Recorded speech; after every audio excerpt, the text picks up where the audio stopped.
So in this beautiful Tasmanian town called Latrobe, just a few metres away from the main shopping centre where people are walking down the footpath, there's this beautiful tiger snake hidden under a building. So I had to go rescue it.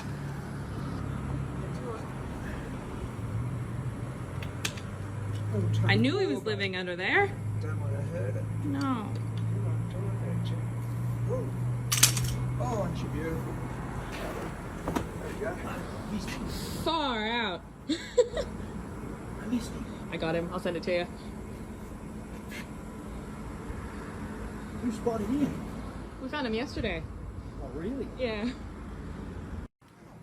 Why do snakes go in buildings? Well, the snakes don't see it as a building. The snakes see it as a big rock face, cliff type thing with a little cave underneath and lots of mice and rats going under there as well. So they're attracted by the food. They just see this like a rock face thing with this little cave that's too small for humans to live under, so they go under there. And Australia has some of the most beautiful rock features in the world. So now let's release this beauty.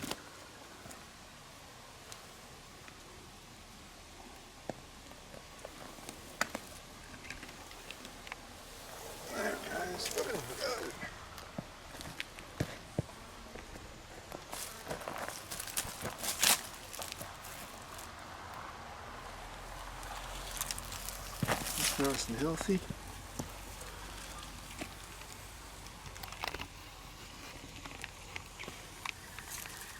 No chicks, looks like a girl.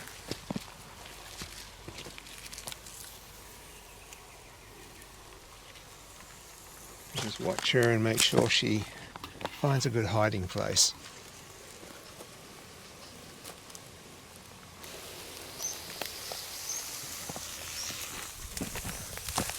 There she goes, disappears.